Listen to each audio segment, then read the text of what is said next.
बार की तरह एक बार फिर आप सबको मेरा प्रणाम और हार्दिक अभिनंदन। आप देख रहे हैं ज्ञान विज्ञान धारा के वीडियोस। चर्चा चल रही है विज्ञान और अध्यात्म के समन्वय की।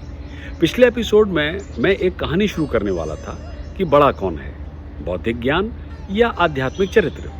आज पता चल जाएगा। हाँ, एक राजा के दरबार में एक राजपुरोहित थे।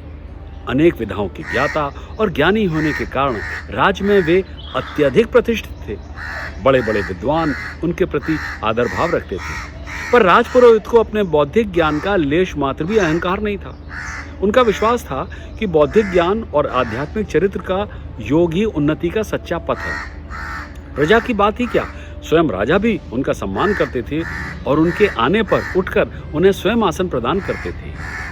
एक बार राजपुरोहित के मन में जिज्ञासा हुई कि राज दरबार में उन्हें आदर और सम्मान उनके बौद्धिक ज्ञान के कारण मिलता है या उनके आध्यात्मिक चरित्र के कारण। इसी जिज्ञासा का समाधान करने के लिए उन्होंने एक योजना बनाई।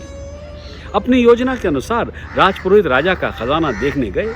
खजाना देखकर लौटते समय उन्होंने खजाने में से 5 कीमती मोती उठाए और उन्हें अपने पास रख लिया। खजांची देखता ही रह गया। राजपुरोहित के मन में धन का भी लोभ हो, ऐसा क्या हो सकता है? खजांची तो सपने में भी नहीं सोच सकता था। उसका वो दिन इसी उधेड़-बुन में निकल गया। दूसरे दिन राज दरबार से लौटते समय राजपुरोहित फिर खजाने की ओर मुड़े और फिर 5 बहुमूल्य मोती उठाकर अपने पास रख लिए। अब तो खजांची के मन में राजपुरोहित के प्रति जो श्रद्धा थी वो कम होने लगी। तीसरे दिन फिर वही घटना घटी तो खजांची का धैर्य का बांध टूट गया। उसका संदेह इस विश्वास में बदल गया कि राजपुरोहित की नीयत निश्चित ही खराब हो गई है। उसने राजा को इस घटना की पूरी जानकारी दी। राजा को भी इस सूचना से बड़ा आघात पहुंचा। उनके मन में राजपुरोहित के प्रति आदर भाव की जो प्रतिमा थी वो चूर चूर होकर बिखर गई। चौथे दिन जब राजपुरोहित सभा में आए तो राजा पहले की तरह न सिंहासन से उठे और न ही उन्होंने राजपुरोहित का अभिवादन किया। यहाँ तक कि राजा ने उनकी ओर देखा तक नहीं। राजपुरोहित तत्काल समझ गए कि अब योजना रंग ला रही है। उन्होंने जिस उद्देश्य से मोती उठाए थे वो उद्देश्य अब पूरा होता नजर आने लगा। यही सोचकर राजपुरोहित चुपचाप अपने आसन पर बैठ गए। राज्यसभा की कार्रवाई पूरी होने के बाद जब अन्य दरबारियों की भांति राजपुरोहित भी उठकर अपने घर जाने लगे तो राजा ने उनसे कुछ देर रुकने का आदेश दिया। सभी सभासदों के जाने के बाद राजा ने उनसे पूछा, सुना है आपने खजाने में कुछ गड़बड़ी की है?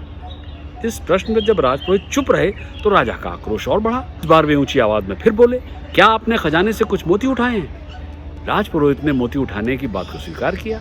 राजा का अगला प्रश्न था, आपने कितने मोती उठाए और कितनी बार? वे मोती कहाँ हैं?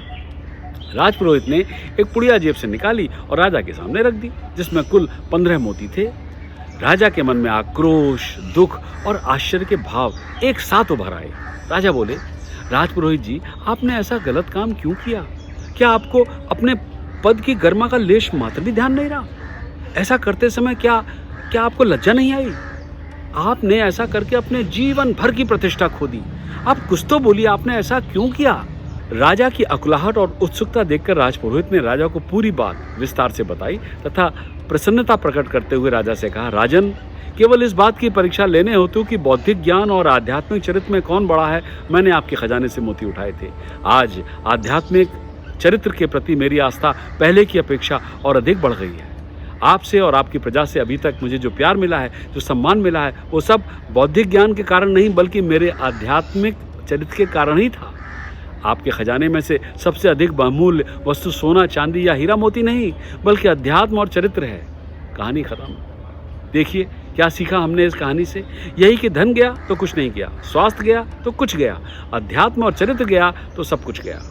जब हम किसी से कहते हैं ना कि किसी का चरित्र अच्छा है, वो आध्यात्मिक है, तो हम ये राय व्यक्त कर रहे हैं कि उसका स्वभाव सत्यनिष्ठा, साहस, करुणा और ईश्वर में विश्वास जैसे योग्य गुणों से परिभाषित होता है। कोई भी आध्यात्मिक चरित्र के साथ पैदा नहीं होता है। ये एक वंशानुगत विशेषता भी नहीं है और यह किसी एक नेक कार्य करने से निर्धारित भी नहीं होता है। नैतिक मूल्यों के कर्तव्यनिष्ठ पालन से ही आध्यात्मिक चरित्र की स्थापना होती है। किसी ने सच ही कहा है कि हमारे विचार हमारा दृष्टिकोण बनाते हैं, दृष्टिकोण बनाते हैं हमारी अभिव्यक्ति, जिससे बनती है हमारी आदत और आदत से बनता है हमारा आध्यात्मिक चरित्र, जो जन्म देता है हमारी भाग्य रेखा को। इसीलिए बौद्धिक ज्ञान से ज़्यादा हमें आध्यात्मिक चरित्र के निर्माण पर ही जोर देना चाहिए। ओ, शंख की ध्वनि कह रही है कि इस एपिसोड को यही विराम देना होगा, समय हो गया है। अगली बार फिर चर्चा करेंगे विज्ञान और अध्यात्म के इस अनूठे मेल मिलाप को। सब्सक्राइब कीजिए और देखते रहिए विश्व शांति दर्शन।